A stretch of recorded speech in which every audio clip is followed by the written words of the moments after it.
just like that.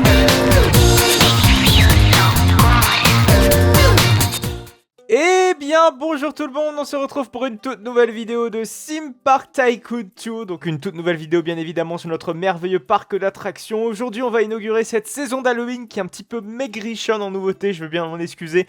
Parce que c'est vrai qu'on a plein de petits projets dans le parc là qui sont en cours et qui ont ce besoin voilà, d'être continués. Et c'est vrai que cette saison d'Halloween, on s'est pris un petit peu de face, hein, on va pas se le cacher. C'est vrai que quand j'ai vu la fin septembre arriver, surtout que d'habitude on travaille vraiment la saison d'Halloween à partir de fin août, tout début septembre. Je me suis dit, oula, on va pas avoir le temps du tout de faire des nouveautés, donc on a consacré une partie de l'épisode dernier, souvenez-vous, à résumer un petit peu qu'on allait faire justement pour cette saison d'Halloween.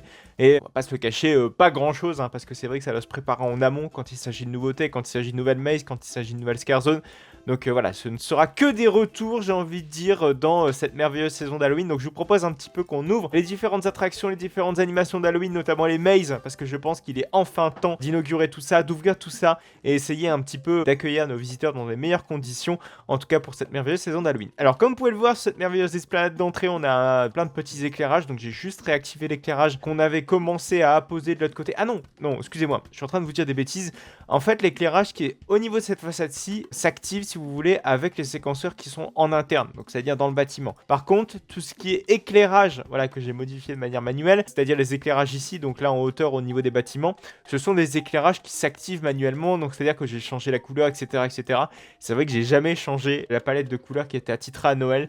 Donc cette fois-ci c'est quand même beaucoup mieux, on passe le cacher. Alors si on monte au niveau de ces escaliers, on a deux petits séquenceurs qui nous permettent donc de changer la saison de notre merveilleux parc d'attractions. Je crois qu'on a une saison de Noël et une saison d'Halloween. Ah bah regardez, la saison de Noël est absolument pas codée, donc bon, tant pis, j'ai envie de dire. Donc c'est parti pour la Periodic Activation, et normalement, notre merveilleux petit éclairage d'Halloween va donc illuminer notre petite façade d'entrée qui est vraiment super stylée. Voilà, regardez, c'est quand même beaucoup plus sympa, beaucoup plus stylé. Voilà, donc comme ça, c'est fait, et on a donc notre parc, ou en tout cas notre zone d'entrée qui est dans notre ambiance Halloween. Donc regardez quelques petites décorations par-ci, par-là, voilà. Assez bref, j'ai envie de dire, mais je pense qu'on essaiera de mieux anticiper la saison de Noël qui arrivera donc très bientôt à la fin de cette saison d'Halloween. À l'issue de cette saison d'Halloween, on essaiera de travailler donc la saison de Noël. Pour ce qui est de cette merveilleuse maze, je vous propose donc de l'ouvrir.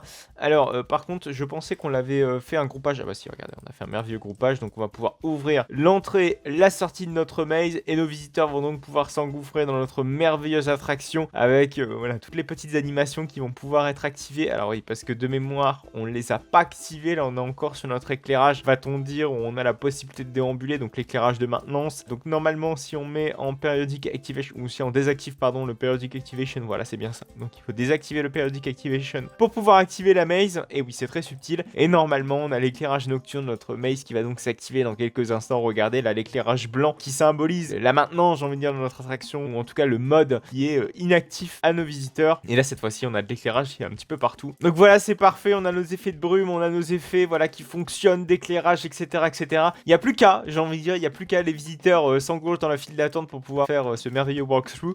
On a le deuxième walkthrough, bien évidemment, qu'on va ouvrir dans quelques instants ensemble. Alors, le second walkthrough se situe donc à l'interstice entre la zone Simpunk et la zone Merveille. Alors, regardez, si on passe sous ce merveilleux pont, on avait déjà commencé à mettre nos petites barrières de file d'attente qui est juste ici. On peut ouvrir, regardez, on n'a même plus besoin de mettre cette petite barrière. Voilà, par contre, on va mettre la barrière ici pour symboliser que nos visiteurs ne peuvent pas faire marche arrière. Voilà, c'est merveilleux. Ah non, dans l'autre sens, pardon, excusez-moi. Hop. On peut supprimer cette petite barrière de file d'attente. Et hop, celui-ci, voilà, qui va nous permettre d'avoir un accès direct et complet à The Reacher, qui, je le rappelle, la maze qui est donc dans ce bâtiment-ci, qui, je crois, a toujours ses éclairages. Je crois qu'on n'a pas fait de mode maintenance ici, donc bon, c'est comme ça.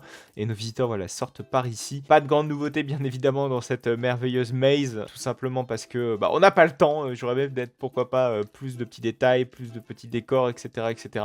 Mais écoutez, ma foi, c'est ainsi. Alors pourquoi ici il y a un petit éclairage qui éclaire à rien du tout? Ouais, je crois que c'est le mode maintenance.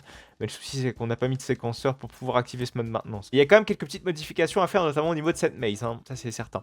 Alors, pour ce qui est donc de cette merveilleuse Scare Zone et de cette Pookie Scare Zone, voilà, c'est vrai qu'il y a deux zones où on a bien thématisé cela pour Halloween. Donc il y a la merveilleuse zone qui est juste ici, qui est donc Road Killer. De mémoire, si on active nos merveilleuses spots là, qui sont juste ici, qui s'activent, se désactivent, je crois qu'on va mettre un mode blink. Voilà, voilà, à quelques endroits, notamment ici. On peut mettre un mode défaut juste là. Voilà, c'est parfait. Et là, voilà, on va pouvoir mettre donc plusieurs petits spots à droite et à gauche, des petits fun spots. Hahaha. Voilà, ici, on va le mettre en mode blink. Voilà, comme ça, on va avoir un intervalle régulier. Donc, le mode blink. Ici, on peut mettre quelques petits effets de flamme. Merde, j'ai supprimé les effets de flamme. Ah, je voulais pas faire ça. Emitter Power, je crois qu'on avait mis en mode toggle. Je pense que c'est ça. Ouais, c'est bien ça. Avec des intervalles réguliers. Off time, on peut mettre peut-être un petit peu plus. Voilà, c'est merveilleux. Pareil, on va mettre exactement le même mode toggle. On va mettre peut-être un petit peu plus longtemps. Voilà, 4 secondes, ça me paraît plus cohérent. Le off time me paraît peut-être un peu léger. On va peut-être essayer de l'augmenter un tout petit peu. 4 secondes, ça me reste encore un petit peu léger. Je pense qu'on peut au moins le mettre... Ah bon? Ah oui, ça c'est la... Pardon, excusez-moi, c'est la luminosité en tout cas de la lumière apportée à chaque activation de notre merveilleux petit effet de flamme. Voilà, je pense que c'est assez sympa.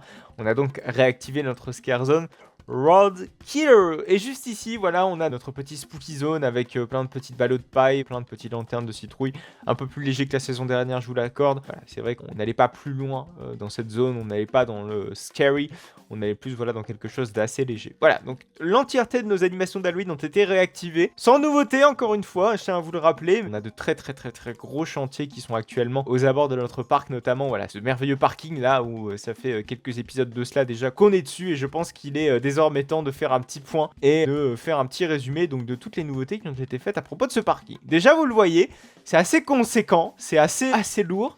Déjà on y voit quelque chose dans ce parking. C'est vrai qu'auparavant il n'y avait pas d'éclairage, l'éclairage était complètement inexistant, on va pas se le cacher. Désormais avec un éclairage propre, correct et nickel, j'ai envie de dire, on arrive à voir quelque chose voilà sur toutes nos places de parking, et vous voyez que donc l'entièreté de nos places de parking a été dupliquée, c'est-à-dire que j'ai fait un copier-coller, voilà, j'en ai mis un petit peu tout du long et ça crée un parking voilà qui est très grand avec beaucoup de places de parking, qui est très spacieux, qui a un sens de circulation. Je pense que vous devez le voir, regardez, on a nos merveilleux petits panneaux là qui indiquent le sens de circulation, les panneaux bleus donc qui indiquent une obligation tout du moins de tourner à droite. Il manque peut-être le marquage au sol qui nous permet d'avoir une redondance dans la signalétique de notre merveilleux parking. Donc au-delà des panneaux, essayez d'avoir un petit marquage au sol voilà, qui indique le sens de circulation, que ce soit au niveau de cette allée ici ou au niveau de l'allée de l'autre côté. Donc ici, on a un petit passage qui nous permet donc d'aller sur notre merveilleuse zone piétonne, voilà, qui est juste ici, qui a été sécurisée, parce qu'ici on a la transition entre le RMC et forcément la zone piétonne, mais je veux absolument pas qu'on ait des visiteurs qui s'engagent dans la zone du RMC, et tout de suite ça donne un charme,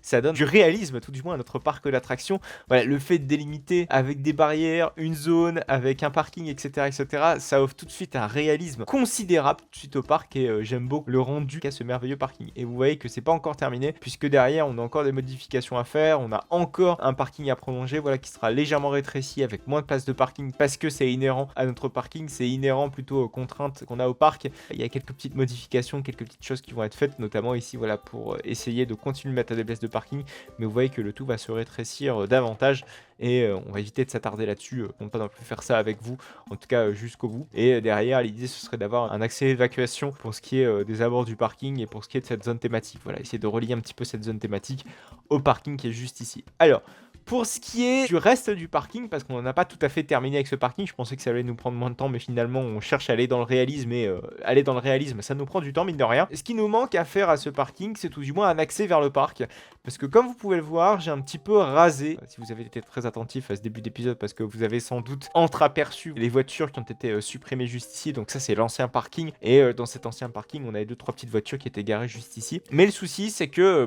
j'aimerais quand même mettre un petit parking bus, quelque chose qui nous permette, ou un dépose minute, voilà, qui permettent à nos visiteurs de se faire lâcher, voilà, un petit parking. On a des gros véhicules, des véhicules lourds, voilà, qui puissent se garer juste ici. Donc je veux faire ça à peu près là. C'est vrai qu'il va pas y avoir énormément de place pour pouvoir faire ce parking véhicule lourd. Mais je pense que le dépose minute plutôt on le fera tout au bout du parking. Alors c'est absolument pas pratique, je vous l'accorde, mais je vous savez quoi, je pense que le parking bus on le fera également au bout, parce que je veux créer une superbe esplanade avec beaucoup de végétation, etc., qui permettent à nos visiteurs de rejoindre tout simplement la zone, en tout cas du parc de loisirs qui est juste là-bas. Alors, ce qu'on va faire, c'est qu'on va détruire les deux arbres là, qui se battent en duel, qui sont juste ici, et on va créer donc un merveilleux accès à notre parking qui sera donc juste là. Donc vous voyez, donc on aura quand même pas mal d'espace, hein, mine de rien. J'aimerais bien par contre essayer de thématiser la transition juste ici, parce que je sais pas si tout cela va suffire, hein, c'est-à-dire avec un petit peu d'arbres, etc. Non, je pense qu'il va falloir essayer de créer une transition beaucoup plus sympa que ce qu'elle est maintenant, et surtout que l'espace est pas si grand, donc ça reste un gros défi de devoir faire une transition qui reste propre. On va mettre donc des escaliers juste là, il va falloir créer également un ascenseur pour les PMR. On va essayer de créer un accès qui permette à nos PMR d'avoir un accès au parc. Je crois qu'on va même faire une rampe plutôt. On va, je pense, faire une rampe. Je pense que ça me paraît être le plus cohérent. Alors par contre, en fait, le problème, c'est qu'on a le bâtiment qui est juste en dessous. Et le bâtiment qui est juste en dessous, c'est une partie du Dark Ride de Katoa Experience. Je sais pas si vous en souvenez, c'est vrai que ça fait un petit moment qu'on a terminé ce projet quand même. C'est d'éviter quand même d'avoir ne serait-ce que quelques petits soucis avec ce merveilleux Dark Ride. Donc l'idée, c'est de créer une grande esplanade qui nous permettrait donc d'arriver directement sur la zone d'esplanade, enfin sur l'allée qui nous mène au parc. Mais pour cela, il faut faire quelque chose dans un coin. Oui, parce que si on fait pas ça dans un coin, ça risque d'être problématique. Je veux vraiment plein d'escaliers et qu'on soit pas emmerdé avec tout cela. Boum, on va essayer de faire ça proprement aux zones de croisement. Hop, on a symbolisé juste ici. Ici, on a encore, hop, un petit escalier qui va être juste là. C'est merveilleux. Et ici, je pense qu'on va pouvoir faire donc la deuxième zone d'escalier, voilà, qui est juste ici. C'est parfait, c'est parfait, c'est parfait. Et je pense qu'ici, il va falloir... Ah oui, c'est vrai qu'ici, on a la zone d'évacuation. Il va falloir la prendre en compte. Je pense qu'on va passer en dessous. Ouais, la zone d'évacuation, on va plus la faire passer en dessous. Et on va la faire arriver, boum, juste ici. Donc, il va falloir re-réflexionner tout cela pour pouvoir faire attention à cette zone d'évacuation qui doit être présente. Ce serait dommage qu'elle ne le soit pas. Hop, on peut créer un petit coin qui est juste ici. Bim, bim, bim. Hop, hop, hop. Et là, vous êtes en train de me dire, mais Jean-Yop, c'est quoi ton escalier là? Ça part de partout. Mais en fait, c'est tout simplement que je vais essayer de créer, si vous voulez, des demi-escaliers. Vous allez voir ça. Qu'on ait un accès le plus fluide possible à notre parc de loisirs. Alors, regardez cela. On va essayer encore de mettre un petit escalier, voilà, qui est juste ici. Et on va s'arrêter là, parce que je veux pas qu'on aille beaucoup trop loin. Surtout que le flux de visiteurs va arriver par là. Et je veux créer une esplanade qui soit la plus réaliste possible. Ah, si on peut peut-être encore mettre un escalier ici, mais pas plus. Je veux pas aller plus loin ici, parce que derrière, hop, sinon on va être embêté pour plein d'autres raisons. Vous allez voir ça parce que je veux vraiment mettre beaucoup d'arbres ici et ici, voilà. Vraiment beaucoup de végétation. Donc on va faire très attention à ne pas faire n'importe quoi. Alors regardez, si on va prendre donc une forme primitive, donc on va prendre n'importe quelle forme primitive, on va essayer de faire prendre cette forme à l'escalier qu'on a juste ici. Alors malheureusement, vous voyez que ça pose un petit souci parce qu'on n'est pas parfaitement aligné sur les escaliers qui sont juste au-dessus. Voilà, on va exactement faire ce que je viens de vous dire. Voilà, c'est parfait. Normalement, quand on va essayer de concevoir notre petite zone, regardez, on va prendre une petite forme primitive, voilà, qui est rectangulaire. Parfait. On va la placer donc de ce côté-ci. On va essayer de faire quelque chose de beaucoup plus smooth pour ce qui est de cette transition. Regardez, boum, boum, boum, boum, boum. Voilà, c'est parfait. Hop, une petite transition bien smooth. Et derrière, en fait, tout l'enjeu, ce sera correctement thématisé avec de la végétation, etc., etc. Mais voilà, on a une belle transition. On n'a pas, si vous voulez, des escaliers trop cubiques. Voilà, je vais essayer un petit peu de casser un petit peu ces formes très cubiques qu'on a tendance à donner un bon nombre de fois à notre parc d'attractions. Donc, je veux casser un petit peu cette habitude qu'on a tendance à faire. Mais vous inquiétez pas, ça va pas durer très longtemps. C'est pas des travaux non plus hyper conséquents parce que regardez là, on est en train de faire des petits escaliers en coin qui vont être très utiles à notre parc de loisirs. C'est merveilleux. Et regardez là, on supprime les bordures et là tout de suite on a une transition quand même qui est beaucoup plus fluide. Alors là, l'escalier est pas complètement bien terminé, je vous l'accorde, parce que regardez, là je veux créer en fait vraiment un coin d'escalier. Et pour faire un coin d'escalier, il faut un petit peu se démerder. Regardez, boum boum boum boum boum. Ouais, je crois qu'il faut encore se décaler d'un pour être correctement aligné. Voilà, c'est merveilleux. Là, on fait la même chose de ce côté-ci. Voilà, c'est parfait. On resupprime par là. Ah, c'est beau tout ça. Ah, c'est magnifique. On va essayer d'agrandir le tout parce qu'en fait, je viens de me rendre compte qu'on est quand même obligé d'avoir une esplanade beaucoup plus grande sur cette partie-ci. On fait la même chose de ce côté-là. Je crois qu'on l'avait déjà fait ça, mais sur une autre attraction ou sur une attraction très particulière. J'ai l'impression qu'il n'y a pas assez de place. Ouais, il n'y a pas assez de place. On est bien obligé de faire du 2-2. C'est bien ce qui me semblait. On est obligé de faire du 2-2. Par contre, on va essayer de ne pas en faire tout au long de 2. Voilà, regardez là, c'est quand même beaucoup mieux. Et en fait, on aura juste besoin de colorer, ne vous inquiétez pas, juste après. Et comme ça, on va avoir un rendu final qui sera quand même beaucoup plus correct que ce qu'il n'est actuellement. Voilà, et comme ça, on peut mettre le dernier petit morceau d'escalier en coin. Voilà, c'est merveilleux. Et là, on a un vrai gros escalier en coin.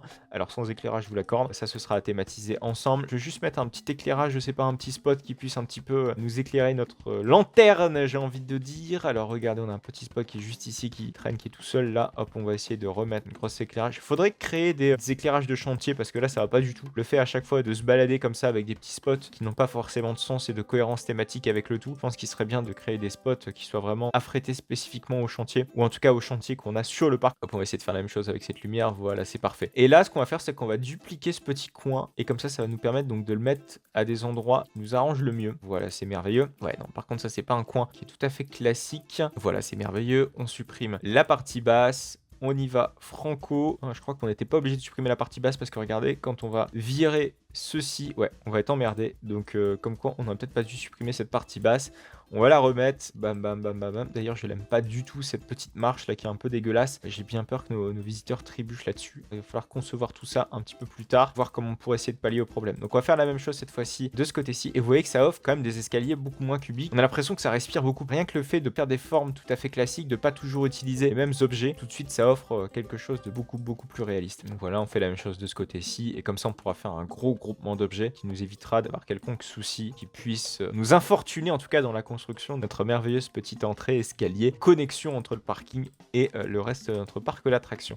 On peut faire la même chose, c'est-à-dire on va faire un petit groupement d'objets qui est juste ici. Boum, bim, bim. Non, on va peut-être pas prendre l'escalier qui est juste à côté. Voilà, je vais prendre le nombre d'objets qui est strictement nécessaire. Non, ça par contre, ça c'est pas le bon endroit. Ah, d'accord, on en avait besoin que d'un seul. J'avais un petit doute là-dessus, mais écoutez, tant mieux, hein. Hop, on fait la même chose également de ce côté-ci, voilà, pour avoir un bel escalier. Et là, voilà, là on a un très bel escalier qui permettra donc de rejoindre notre parc de loisirs qui sera donc juste ici. Là par contre, on a un gros goulot d'étranglement. Je tiens à vous l'accorder là-dessus. Je sais pas si on peut virer cette allée-ci, mettre ce coin qui est juste là. Remove 5 items, yes, that's good. Yeah. Et là derrière, on peut mettre peut-être un autre escalier, voilà, et peut-être essayer encore de faire moins goulot d'étranglement. Voilà, on a un plus grand escalier ici, un plus grand accès. Et par contre, j'aimerais bien qu'on essaie de tuer cette partie ici du bâtiment pour essayer de faire une connexion qui sont peut-être un petit peu plus smooth vers notre parc de loisirs. On va essayer de faire un truc sympa. Ouais, ça me paraît cohérent, je pense qu'on peut y arriver. Hop, hop, hop, hop, hop. On va mettre exactement la même forme ici, mais de l'autre côté. Hop, hop, hop, hop, hop. Bien sûr, il faut faire la construction d'une manière propre et cohérente. On redimensionne le tout et normalement ça doit le faire. Et là, après, ce sera à nous de thématiser et d'éviter que notre zone backstage soit visible. Mais je crois que de mémoire, on a 2 de hauteur. Ouais, c'est parfait, c'est vraiment pile ce qu'il faut, mais pas moins parce que sinon on risque d'avoir des petits soucis. Hop, hop, hop, hop, hop. Et voilà. Ça me paraît cohérent tout ça, hein. C'est carrément cohérent. Par contre, ouais, cet escalier me paraît plus approprié à y rester. Mais voilà, on a un accès qui est en diagonale, qui permettra à nos visiteurs donc d'aller de ce côté-ci notre parc. Comme ça, on va être vraiment tranquille. Alors par contre, il y a un petit souci. C'est que, ok, on a fait des marches, mais il nous faut un accès PMR quand même. Parce que ça veut dire que nos PMR, là, ils peuvent pas aller du tout sur le parc. Ouais, par contre, j'ai un petit peu peur pour ces escaliers. Il faut créer une rampe d'accès. Et les rampes d'accès, c'est pas forcément ce qui est le plus facile. Parce qu'il nous faut forcément de l'espace pour avoir une rampe d'accès. Je pense qu'ici, en avoir une, ça me paraît plutôt cohérent. Hop, hop, hop. Ouais, ça me paraît cohérent. Il sera légèrement surélevé. Il risque d'y avoir du bâtiment ici pour pouvoir planquer. Ça me paraît cohérent d'avoir un accès PMR qui est juste ici. Par contre, moi, il me faut un accès pour la zone d'évacuation de notre Dark Ride. Donc, je pense qu'il faut encore décaler la rampe d'accès PMR. Encore une fois, voilà, je pensais que ça allait être suffisant. Mais visiblement non. Donc, rampe d'accès qui est juste ici. On a pile ce qu'il faut. On a vraiment pile ce qu'il faut. On a très chaud aux fesses. Hop, juste ici, la rampe d'accès. Et là, bam, l'allée qui vient connecter à l'entrée de notre parc. Et derrière, on peut mettre notamment, hop, hop, hop, hop, hop, la zone d'accès à notre Dark Ride. En tout cas, la zone d'évacuation du Dark Ride qui sera donc juste ici. Et c'est merveilleux tout ça, non? On arrive à essayer de croiser un petit peu toutes les contraintes qu'on a. L'objectif, c'est de les esquiver le plus possible et d'essayer, voilà, de faire en fonction de notre besoin le meilleur accès parking qu'on puisse faire pour notre parc de loisirs. Mais visiblement, on s'en sort plutôt pas mal. Vous avez vu, j'ai eu un petit peu peur quand je me suis dit, ah merde, faut l'accès PMR, ah merde, faut ceci, ah merde, faut cela. Faut essayer de casser un petit peu l'aspect trop cubique de Roblox et finalement, je pense qu'on s'en est pas trop mal sorti. Par contre, je pense que dans l'idée, ça serait peut-être de décaler encore d'un. Non, finalement, ça me semble plutôt correct. Bon, l'idée, ce serait de faire des rampes, pas des rampes comme on vient de faire ici, mais plutôt des rampes, des rambardes pour pouvoir s'appuyer, hein, pour que nos visiteurs puissent s'appuyer en cas de difficulté à monter les marches. Bon, de toute façon, on a notre rampe, mais notre rampe n'est pas assez, j'ai l'impression, elle est beaucoup trop inclinée. Je pense que ça, c'est pas normatif. Je crois que une dizaine de pourcents peuvent la norme PMR, mais il faudrait vérifier. Bon, après, on n'est pas jusqu'à là non plus, mais c'est toujours bien, tout du moins, d'être RP jusqu'au bout. Voilà, donc on a une merveilleuse petite rampe, on a un merveilleux petit parking. Écoutez, je vous propose qu'on se retrouve donc la prochaine fois pour bien évidemment poursuivre la construction de notre merveilleux parking sur Roblox, sur cette merveilleuse série de Sim Park Tycoon 2. Merci à vous en tout cas de m'avoir suivi, merci à vous d'avoir regardé cet épisode, merci du fond du cœur pour votre fidélité. Vous êtes de plus en plus nombreux à me regarder, que ce soit sur cette chaîne ou que ce soit sur cette série. Merci encore une fois à vous, n'hésitez donc surtout pas à vous abonner pour ne plus manquer aucune autre de mes vidéos, que ce soit sur Roblox, sur Planet Coaster qui va arriver, dans les parcs d'attractions, bref, tout un tas de vidéos qui va donc venir pour cette fin d'année. Il faut dire qu'on a la saison d'Halloween puis la saison de Noël là qui somme toute imminente, même plus qu'imminente, voire même actuelle. Donc on a largement de quoi faire comme contenu sur cette chaîne. Merci à vous en tout cas de m'avoir suivi. Je vous invite donc à aller voir une vidéo en particulier, c'est celle sur Peur sur le parc au parc Astérix. Comme l'année dernière, je vous ai donc présenté toutes les animations avec mon avis détaillé sur la saison d'Halloween du parc Astérix. Si jamais vous ne l'avez pas vu, je vous invite donc à cliquer sur le lien qui va apparaître juste à votre droite. Il ne vous reste donc que quelques secondes pour aller voir la vidéo sur Peur sur le parc de cette saison 2024.